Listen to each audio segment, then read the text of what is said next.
Ora, muito boa tarde, sejam bem-vindos a mais uma conversa do Tinto no Branco.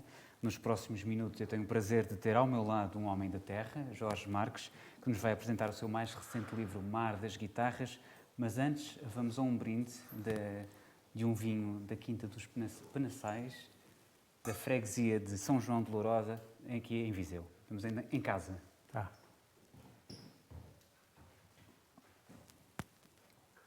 À nossa. E é um convite que também fazemos a quem está lá em casa a brindar com o vinho do Dão, que é bastante bom. E o Jorge tem uma relação bastante próxima com esta casa. Estava aqui a confidenciar-me em off. Sim. É mais ou menos com 16 anos havia um amigo meu, um grande amigo meu, que tinha ligações à casa e vinhamos para cá para a biblioteca do dono da casa, o Dr. Ribas de Sousa, na altura, e lembro-me que foi aí que eu vi pela primeira vez e li pela primeira vez os livros do Jorge Amado, aqueles livros proibidos, que estavam até a ser queimados na Bahia, alguns, e foi aqui que eu me cruzei com esse grande escritor Jorge Amado, que 20 anos mais tarde acabava por ser meu amigo. Não é? E tinha outra coisa, aqui atrás na cave, eu e um grupo de amigos fizemos uma rádio pirata que chamava-se Pop Norte. Tínhamos uma esquadra aqui em frente que guardava, digamos, a rádio. Muito bem. Vamos então ao seu livro, mas antes, o Jorge tem assim uma vida bastante preenchida, não apenas de viagens, mas também teve várias atividades profissionais. Foi executivo, foi consultor, colabora na imprensa económica e regional, é um autor premiado e também autor de romances e também livros no domínio técnico e científico. Como é que um executivo e um consultor acaba a escrever livros como este Mar das Guitarras, que são tão apaixonados e tão cheios de histórias? Este Mar das Guitarras foi escrito já agora nesta minha fase de ter retirado todas essas coisas. Mas a história de ter começado a escrever, eu escrevi o meu primeiro livro com 50 anos.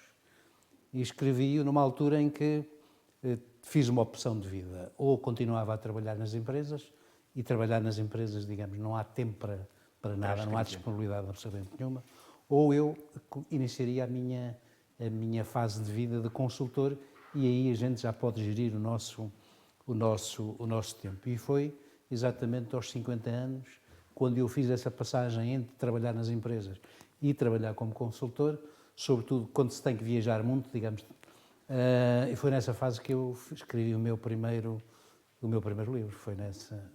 Não voltava à vida anterior?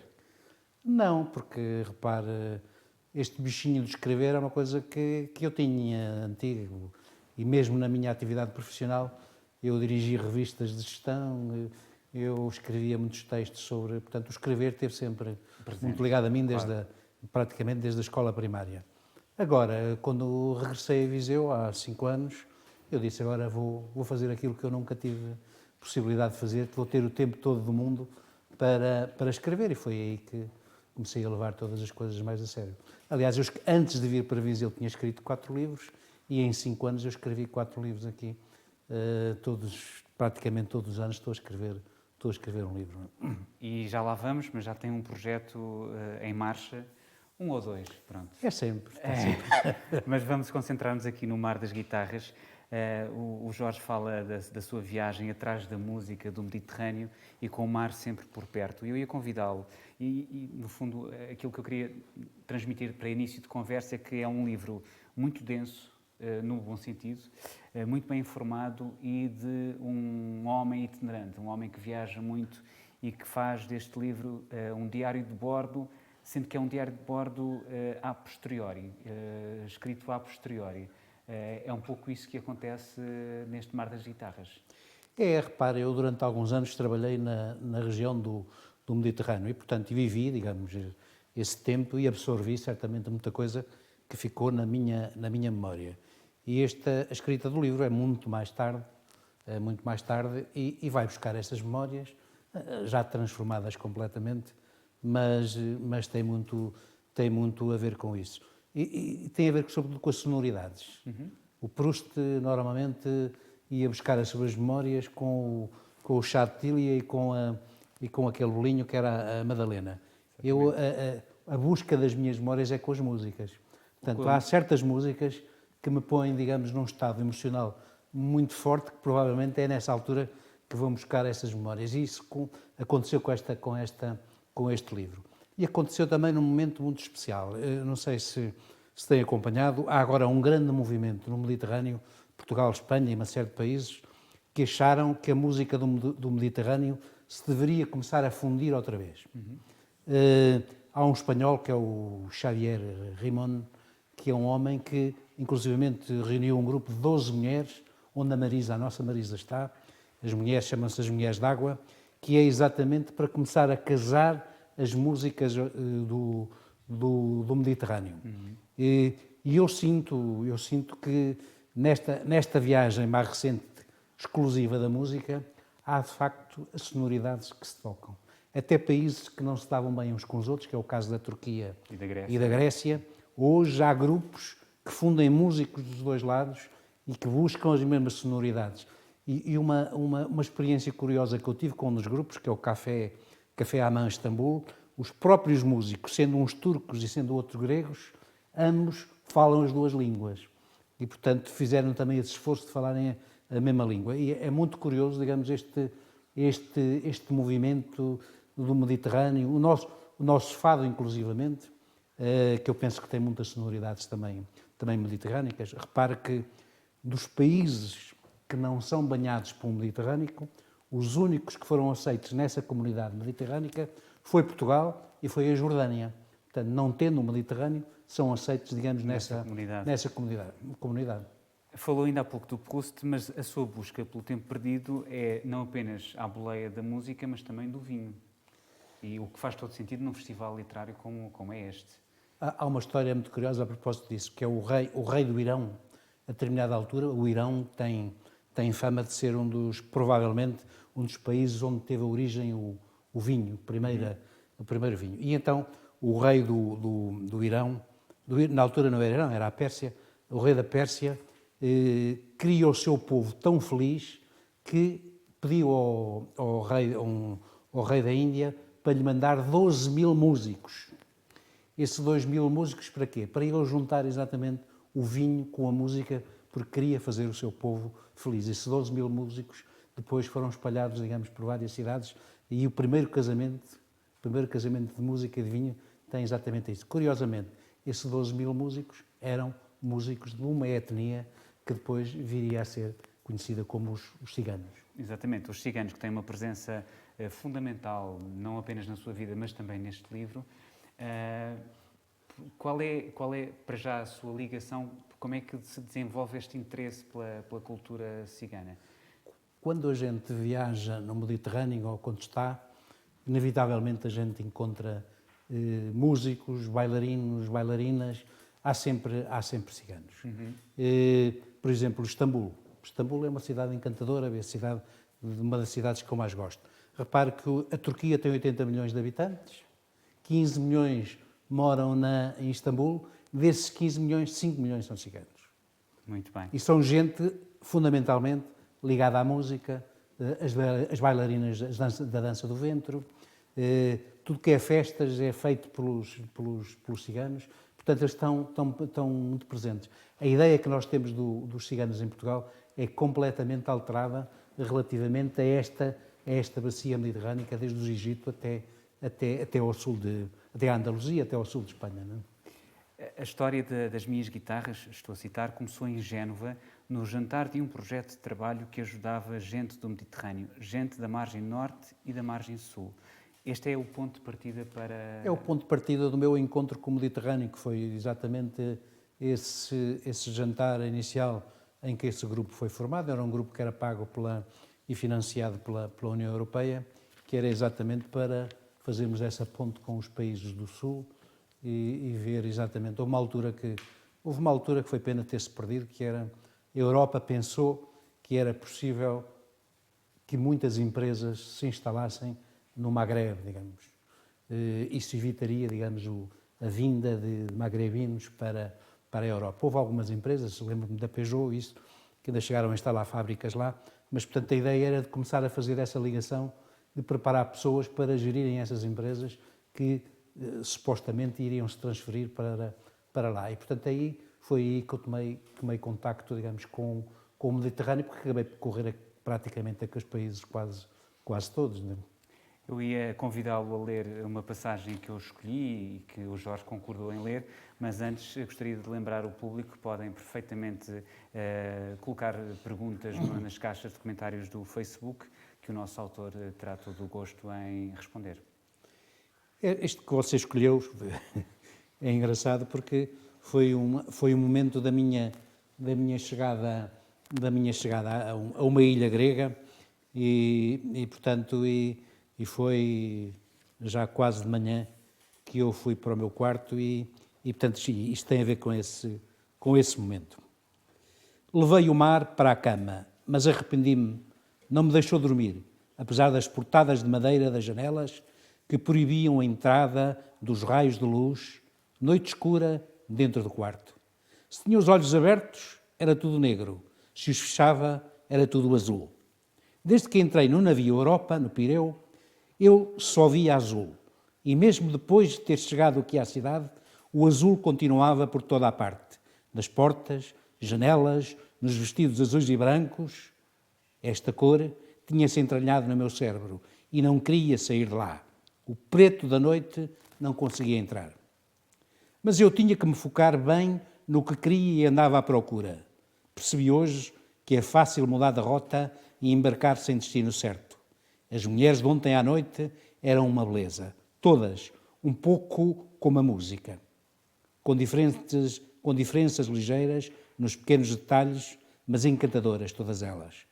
Bastaram 10 minutos a falar com a Melina sobre a música que ela tinha cantado e eu já estava perdido em pleno mar, no seu olhar e sem velas e nem remos. Só no cabelo e nos olhos é que são diferentes. Também na altura, mas depois tem aquela sensualidade no rosto. O nariz maior que o costume e que as faz parecer esculturas. Os lábios grossos parecem pétalas de rosas. São rostos talhados pelo mar, que deram à costa como aquelas pedrinhas, aqueles seixos feitos de seda que escorregam nas mãos. Há uma música nos seus corpos, perfeitas guitarras clássicas feitas de água e que ondulam ao sabor dos ventos suaves. Quando sorriem, a cara delas parece o sol quente do sul. São bem o resultado de todas as misturas destes milénios todos. São ao mesmo tempo a Europa, a Ásia e a África. Cada detalhe do seu rosto vem de um continente. São como o mundo todo. Lá volto eu ao encantamento das três culturas, esses seres perfeitos que preservo no olhar e na alma. Se por acaso ou acidente tocamos estas mulheres, elas soltam um choque elétrico suavemente gostoso. Se for com a intenção, o prazer e o choque aumentam de intensidade. Claro, porque é que eu não me lembrei disto antes. É um excerto de que eu gostei muito e daí ter também escolhido e proposto para ler aqui nesta conversa, porque há uma descrição muito detalhada das personagens, das pessoas, dos lugares e nesse final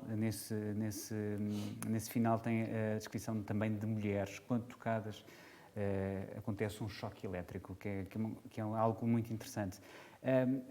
Há de facto aqui uma conjugação de artes e com a música sempre presente. Há uma passagem que eu achei bastante elucidativa disso mesmo, que é quando diz que o buzuki e a baglama, portanto a guitarra e a viola, vão dar cabo de mim. Eu já estava a ouvir em 4 dimensões. O que é isto de ouvir a 4 dimensões? Sabe que, por isso é o título do livro, O Mar das Guitarras, faz-nos logo lembrar a nossa guitarra, mas a outra guitarra clássica também é. Mas o que eu encontrei foi guitarras de todos os feitios, desde o buzuki grego, ao zaz, árabe, ao alaúde. Quer dizer, de facto, o Mediterrâneo, todas as margens, que, apesar das formas diferentes, de facto o mar de guitarras. E quando a gente ouve a sonoridade, lembra-se imediatamente da nossa sonoridade, das nossas guitarras portuguesas, aquelas variações em ré, em fá, o buzuki, imediatamente a gente fecha os olhos e dá a sensação que está num outro lado. Mas depois, se chegarmos à Turquia, vamos ouvir a mesma coisa. Depois, no sul de Espanha, a mesma coisa. Depois, no sul de França também. Todas estas sonoridades das guitarras, mesmo de formas diferentes, umas com 6 cordas, outras só com 4, outras só com 5, acabam todas por ter esse encanto. Portanto, por isso é que eu chamei este mar o mar das guitarras. Parece que as guitarras andam sempre a pairar, digamos, por aquele azul. É o mar de facto, das guitarras. Há a mesma sonoridade, percebe? Portanto, também faz um estudo muito interessante sobre o fado, mais para o final do livro, mas o que eu lhe queria perguntar é se o Jorge também partilha da tese de que há muita contaminação boa entre a música cigana, o flamenco, a sonoridade grega, a guitarra portuguesa. É tudo fruto da mesma árvore ou não? Repare, aquilo que eu reparei, portanto, este livro começa, o primeiro país de onde se parte é no Egito. E, portanto, logo no Egito, eu disse assim, mas eu conheço esta música de qualquer lado. E quando encontro depois num café que me fazia lembrar muito aqui o café da Santa Cruz, aqui em Viseu, que agora já não existe, mas quando eu entrei parecia que estava a entrar no café de Santa Cruz, encontro um senhor que está sentado e quando começamos a conversar eu disse assim, ontem à noite andei por aí a ouvir música, mas eu tive uma sonoridade qualquer que eu não consigo identificar, não é bem árabe, não é bem... E ele falava-me então, é a sonoridade cigana. Há uma coisa muito interessante nos ciganos ao longo do seu caminho, é que os ciganos não inventaram nada. Eles chegavam a um sítio, copiavam a música do local, integravam-na e davam-lhe dramatismo, percebe? Aquele dramatismo cigano foi isso que fez com que muitas das músicas do Mediterrâneo, a gente diz assim, são músicas ciganas. Não são músicas ciganas. Foram eles que lhe deram alguma coisa, esse tal dramatismo, que tornou carregado, digamos, a forma deles de dramatizarem. E, portanto, o próprio flamengo, repare, o flamengo tem desde música judaica, música árabe, música variada, digamos, da própria Andaluzia, dos locais da Andaluzia, mas quando chegam os ciganos, dão-lhes logo aqueles ais todos e, portanto, transformam o flamengo numa coisa de sofrimento. E, portanto, muita gente hoje ainda pensa que o flamengo é cigano, mas não, tem muita coisa. Agora, foi outra coisa curiosa, é que os ciganos que foram carregando a música desde a Índia, da Pérsia, do Egito, por aí afora, quando chegaram à Andaluzia, começaram a cantar a música deles e repararam que a música deles era igual aos mesmos que lá estavam. Está a ver? Porquê? Porque os ciganos, ao longo do trajeto, tinham encontrado judeus, sefarditas, tinham encontrado árabes, tinham encontrado toda essa gente. Era a mesma gente que eles vinham encontrar na Andaluzia. Portanto, foi muito curioso, de repente, mas esta música também é nossa. E, portanto, houve esse cruzamento. Porque os ciganos absorveram isso tudo, essas influências, e foram levando essa influência a vários pontos do mundo. Agora, há aqui uma coisa muito curiosa. Sabe onde é que eu fui? Eu andei a pesquisar imensas coisas à volta da música dos ciganos. Onde é que eu fui encontrar a parte mais valiosa da história, da origem deles? Foi na história do flamengo. Os espanhóis da Andaluzia, o Manuel Falha, quiseram explicar o flamengo e, para o explicarem, eles foram a fundo estudar, digamos, toda a rota dos ciganos. Portanto, foi na história do flamengo que eu encontrei, digamos, mais elementos sobre a história dos ciganos. É curioso. Muito também. interessante. Olha, temos uma pergunta do nosso público e podem fazê-las chegar junto de nós através da caixa de comentários do Facebook. A pergunta é do Mário Jorge Ramos. Jorge, para quando um livro com base nas memórias de Almargem e Viseu? Almargem e Viseu. Já tive, eu, quando cheguei a Viseu há 5 anos, trazia um livro meio escrito. E quando cheguei a Viseu, assim, bem, agora tenho que meter Viseu no livro. E integrei uma figura que eu tinha muitas boas memórias dele, que era o Grão Vasco, portanto. E lembro-me que passei muitas horas, muitas tardes, a falar com o Grão Vasco, lá sentado na cadeira, em frente do quadro do São Pedro, a conversar com ele. E o livro tem um título curioso, que é A Cidade do Amor Secreto. E a Cidade do Amor Secreto tem a ver com uma das coisas que o Grão Vasco me dizia: olha, cuidado nesta terra, o amor em Viseu tem que ser secreto, porque se não for, a erva da inveja destrói-o.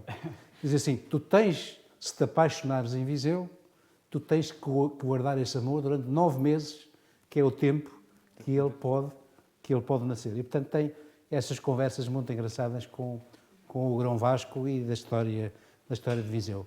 Depois, no livro a seguir, também tem uma parte de Viseu, do tempo da fundação de Portugal.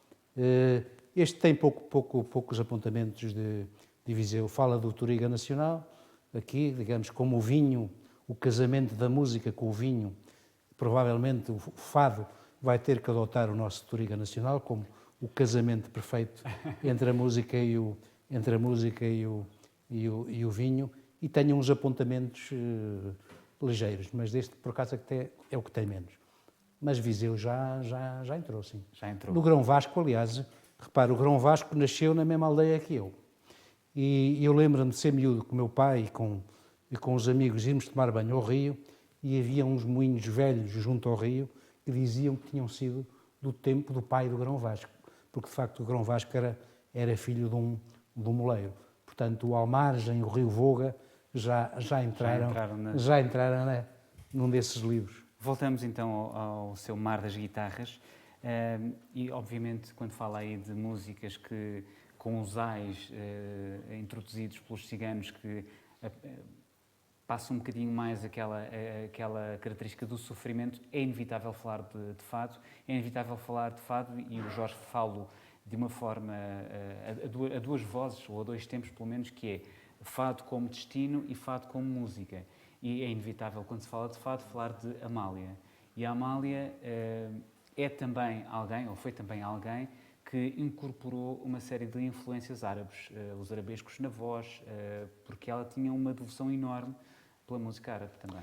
Repare que a Amália, quando lhe perguntavam qual era a música que ela gostava mais, ela dizia sempre era da música árabe. Gosto mais da música árabe do que da espanhola ou até da portuguesa. Eu gostava de ter sido árabe. E inclusivamente a cantora que ela mais admirava era exatamente uma egípcia, que era a Kalsum, que era a cantora que ela mais preferia. Só para ver em termos de comparação, a primeira era essa egípcia, a segunda era a Maria Callas. Portanto, ela colocava a outra muito acima da Maria Callas. E, portanto, era essa egípcia, segundo me contava, estive a ver várias músicas dela, mas chegaram-me a dizer que ela chegava a estar meia hora só com o ai, com os melismas, aquelas variações de garganta, portanto, e tem uma história muito igual uma e a outra, percebe? Eu há dias escrevi um artigo para aquela revista, para a revista da Bica, e eu falo exatamente das comparações que há nas vidas das duas, e têm uma vida muito igual. Mas é curioso que repare que depois da Amália, eu acho que a Amália foi um viveiro. Esta rapaziada nova, o Ricardo Ribeiro e outros, já estão também a adotar esses melismas. Aliás, a geração mais nova do fado está exatamente já a adotar essa sonoridade já também muito árabes. O Ricardo Ribeiro é um caso flagrante, inclusive ele próprio está a aprender o árabe e já tem cantado algumas coisas na língua árabe. Portanto, nós estamos a redescobrir outra vez essas origens. Não é? O Jorge partilha daquela opinião que vai sendo veiculada por aí, de que a Amália odiaria esta nova geração de fado? Não creio, porque a nova geração não odeia a ela. Não, isso é verdade. Isso é verdade. Portanto, encontraram nela a deusa. Eu acho que não, porque repare, a grande volta do fado, a Amália introduziu grandes mudanças no fado. Sem dúvida. Desde as sonoridades, à própria escolha das letras, digamos. Ela foi revolucionária, Ela foi digamos, uma rebelde, em claro. termos do fado. E, portanto, eu acho que ela entenderia também essa revolução. Aliás, como o Carlos do Carmo entendeu também essa mudança. E cada geração tem a sua forma de estar. Eu acho que o fado vai ser uma coisa que vai ser continuamente alterada ao longo do tempo, mantendo as raízes e havendo sempre gente a cantar, digamos, da forma mais tradicional. Portanto, eu penso que não... Mas ela também nunca diria. Havia muita coisa que ela sabia Não, e eu não acho que dizia. ela até se dava bem com eles. E, portanto, mas eu acho que a Amália tem... Eu há tempos fazia uma comparação muito engraçada. Fazia uma comparação da Amália com o Stravinsky.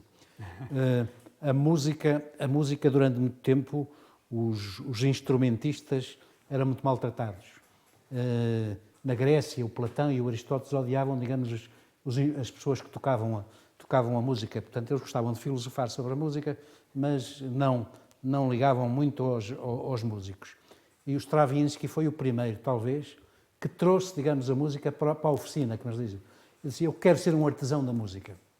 E eu acho que a Amália foi esse Stravinsky. Ela trouxe o fado para a oficina e repare como, de repente, o viveiro, digamos, cresceu e a gente hoje, praticamente, é só a rapaziada nova que está a cantar o fado. Damos um passo e tropeçamos num fadista. Ouça, mas é tudo gente muito nova, verdade, estão a nascer todos os dias. E, portanto, ela foi, de facto, a artesã deste fado que acabou por vir depois dela. Portanto, eu não acredito que ela não goste, digamos, daquilo que ela própria fez. Claro.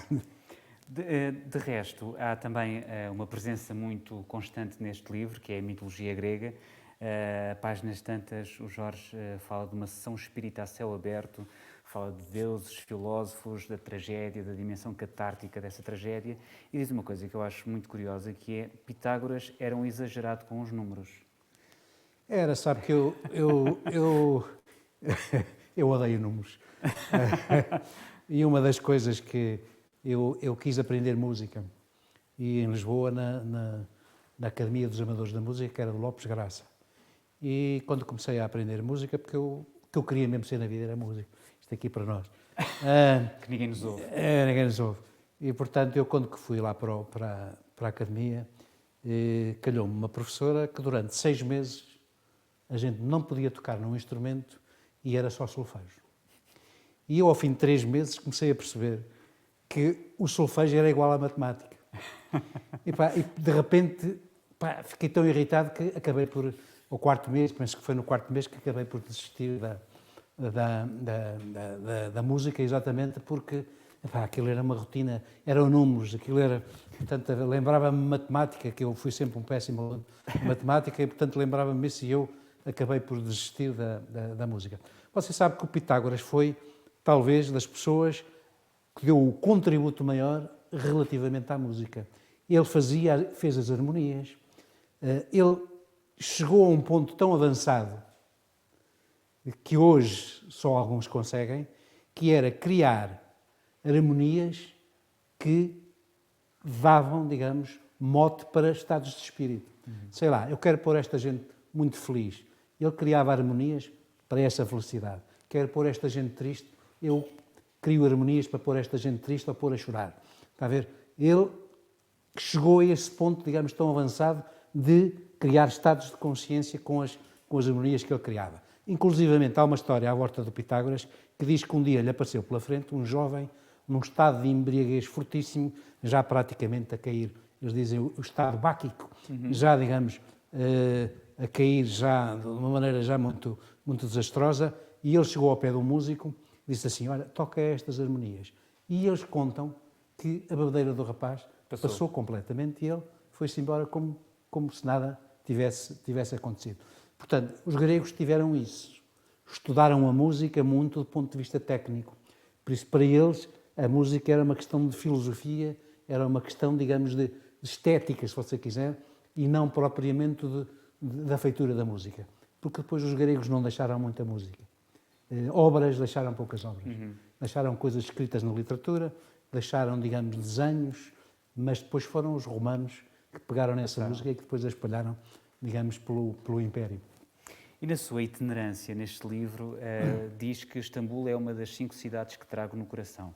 Quais são as outras 4, para quem não leu? Olha, Salvador da Bahia é a minha nação, digamos. Aliás, vai para o Brasil Agora, na próxima semana, brevemente. não é? Salvador da Bahia é Arles, é outra cidade que eu falo Que é ali, mencionada, exatamente. que é a cidade mais luminosa que eu conheço, Paris. Gosto muito de Paris. Há uma cidade ali na Turquia, relativamente perto de Tunis, que chama-se Sidi Bou Said, que é uma terra maravilhosa. Portanto, são estas 5 cidades. Istambul é o encantamento, percebe? Istambul é assim... É a gente estar no passado, estar no presente, tem uma história fabulosa. Porque, repara, a Turquia é um Estado novo, foi em 1923, portanto já é um Estado, uma república criada no século XX. Mas a história depois que está por trás é uma coisa fabulosa, não é? É sim, senhor, e isso está bastante expresso no livro. Falou ainda há pouco disso, mas eu gostaria de regressar a este tema. Já temos aqui mais uma pergunta de quem nos acompanha em casa. Mas antes dela, eu gostaria de voltar àquela grande hostilidade entre gregos e turcos, porque o Jorge fala essa grande hostilidade é uma realidade de facto, mas o Jorge fala numa vontade deles se fundirem, porque se por um lado a política e a religião os afastam, a arte, e em particular a música, volta a aproximá-los. É porque, repara, nós, em 1923, penso eu, houve uma coisa desastrosa que foi, os gregos viviam na Turquia há milénios e havia muitos turcos a viver na Grécia também ao mesmo tempo. E nessa altura, questões religiosas foram transplantados. Tudo que era turco foi para a Turquia, da Grécia para a Turquia, e, portanto, gente que já nem falava a língua, digamos, original, e que foram obrigados, digamos, a fazer essa mudança. E isso foi uma coisa que ficou muito, muito forte. Ficou muita gente da Turquia com nostalgia da Grécia e muita gente grega com nostalgia da Turquia. E, portanto, há hoje grupos musicais, e eu falo em um deles, que era o Café Aman Istambul, em que os músicos são dos dois lados e ambos falam as duas línguas e cruzam exatamente já a sua música. Portanto, eles estão a tentar reativar, já que a política não nos junta, vamos nós fazer a música que nos junta outra vez. E penso que têm sido dados passos muito grandes, cada vez mais grupos a fazerem casamentos entre um lado e o outro. Eu cheguei a ter reuniões de trabalho na Grécia ou na Turquia, em que estávamos a reunir, a trabalhar, e que entrava o turco e o grego saía. Portanto, repare que a relação é mesmo a fricção existe. É muito, muito, muito forte, muito forte. Muito bem. Eu sou da família das viagens, escreve. Só o meu bisavô se tornou sedentário porque era músico na orquestra dos Czares. Esta é a história de um amigo meu que fazia parte daquele grupo de trabalho inicial, que era um homem brilhante. Não tinha nada de cigano, porque tinha quase 2 metros de altura, cabelo louro e de olhos azuis. O pai dele era russo, mas, de facto, a origem era cigana. Esse bocadinho que você dizia aí, ele vivia obcecado pela história do lado do pai, porque a mãe era francesa. O pai era violinista de uma orquestra famosa, a mãe também violinista, mas ele, a uma determinada altura da vida dele, vivia obcecado com o lado do pai e queria ir à procura, digamos, das raízes na Rússia, como é que era, e é aí que ele me fala que a família depois acabou por viver em São Petersburgo, na altura, e portanto viveu exatamente isso. E ele, até morrer, ele teve esse sonho de viver um bocadinho essa parte. Queria vender tudo, queria comprar uma relote, queria ser cigano, portanto ele era um homem brilhante, professor universitário, mas faltava-lhe realizar essa parte. Muito bem. Olha, faz também, como eu dizia há pouco, um estudo sobre o fado, desde os trovadores provençais, o fado dos marinheiros, a canção maravilhosa, tem um nome maravilhoso, a canção do Torna-Viagem, o afro-brasileiro, o sapateado. Pergunto-lhe se saiu deste livro mais informado do que quando começou. Fiquei informado, mais uma vez, vou dizer, fiquei informado pela forma como aconteceu o flamenco em Espanha. Uhum. O flamenco não é uma coisa, o flamenco É uma mistura de várias sonoridades, de vários povos que se juntaram ali e que cozinharam aquilo.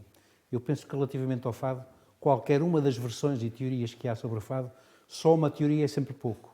E, portanto, eu acho que também é um bocado cozinhado dessas várias teorias. E penso que entre a gente que vem de Espanha, entre a gente local, entre a gente árabe, a moraria, digamos, onde viviam o bairro árabe, e começa a entrar gente que vem das colónias, que vem do Brasil, os negros, aquela gente que acompanhou o Dom João VI. Ele vivia no Brasil rodeado de artistas e de músicos. Quando ele veio embora, trouxe essa gente também toda. E toda essa gente vivia ali à volta da moraria, nos bairros, digamos, na Alfama, na moraria. Eu penso que foi esse cozinhado todo ali que depois foi dando o fado. Aliás, a própria Severa, a primeira fadista, era cigana também. E, portanto, mas eu penso que não há uma fonte única relativamente ao fado.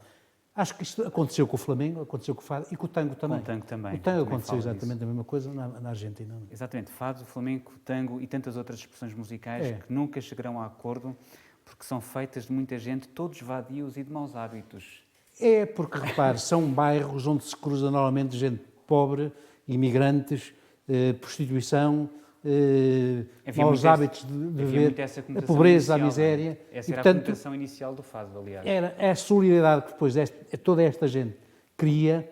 Por exemplo, a Argentina é muito engraçado. Chegam os italianos com o bandolim, chegam os russos com o acordeão e, portanto, tudo aquilo se vai cruzando e vai nascendo uma música.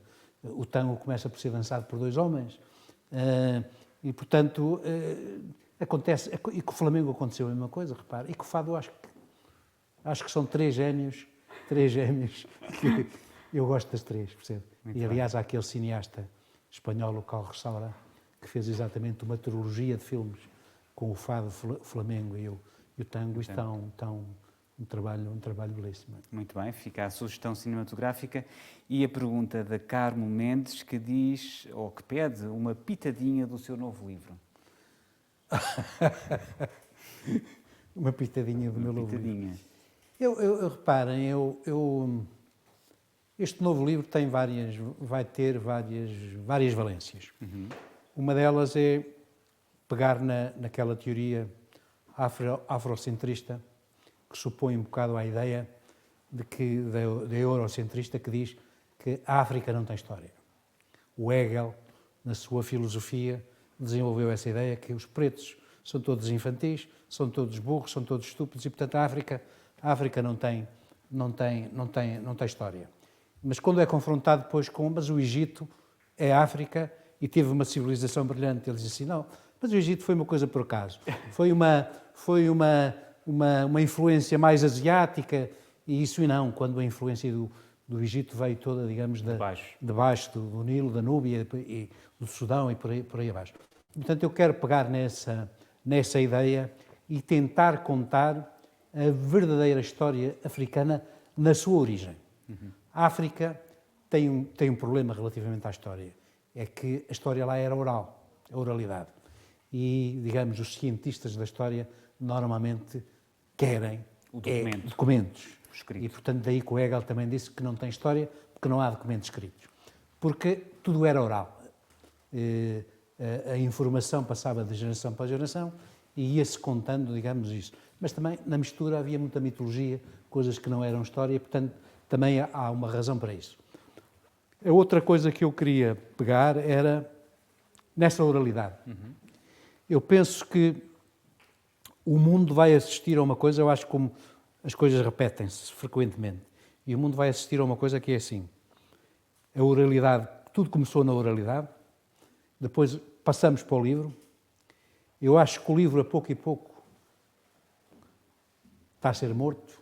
Hesitou um bocadinho antes de dizer isso. Não, nem sabia o que é que havia nessa cidade, ia dizer nessa cidade. E a pouco e pouco nós vamos um dia voltar outra vez à oralidade. Uhum. E, portanto, eu penso que nós vamos repetir este círculo da oralidade para a escrita e outra vez para a oralidade. E queria pegar muito numas figuras fabulosas que há em África e hoje ainda existem, que é os contadores de histórias, os guerreiros, onde eu revejo muito, por exemplo, o Miyakoto, que virá agora a seguir a mim. O Miyakoto é um pouco essa figura, o contador de histórias africano que conta histórias com alguma infantilidade, mas coisas muito... Eu estou a lê-lo exaustivamente agora, exatamente para ir buscar essa raiz e depois ver uma outra coisa que foi encantatória, que foi quando houve a escravatura transatlântica e os escravos negros foram para o Brasil, para Cuba, há um povo que é uma nação, como eles chamam, os Iorubas ou os Nagôs, foi sobretudo para a Bahia e para Cuba. Foram os dois sítios por onde eles foram canalizados.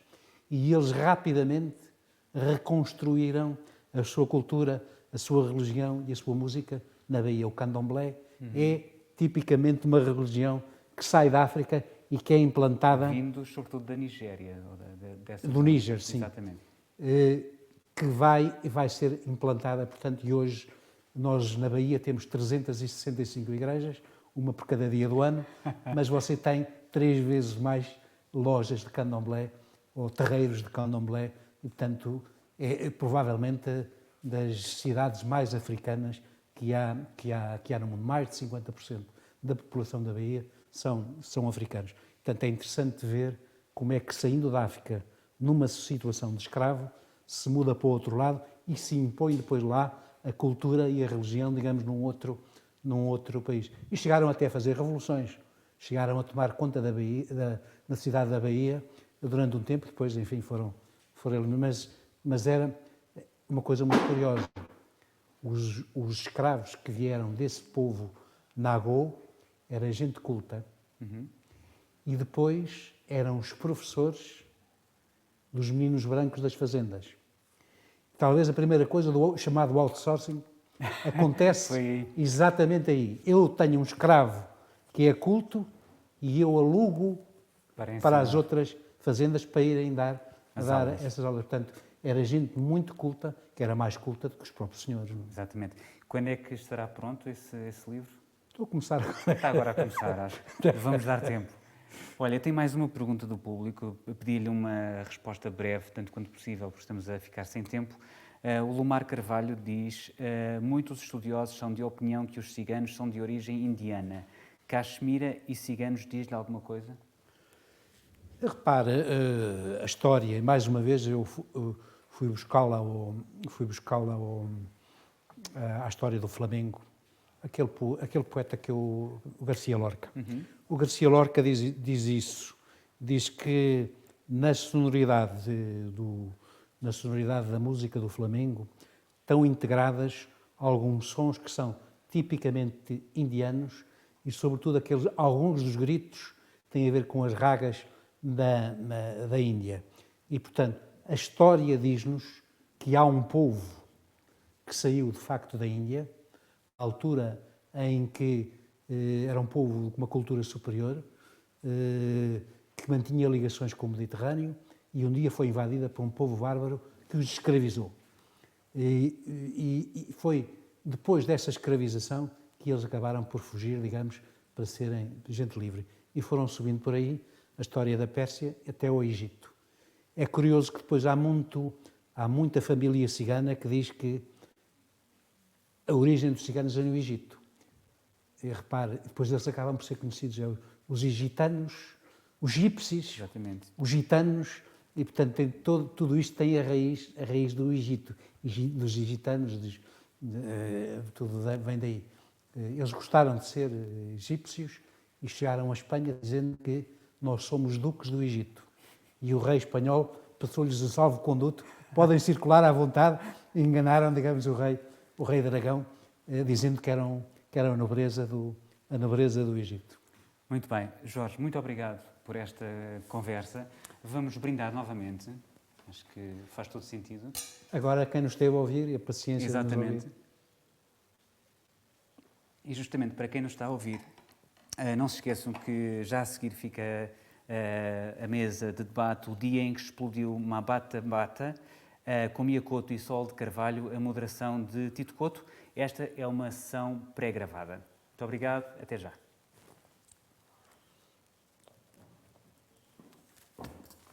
Epa.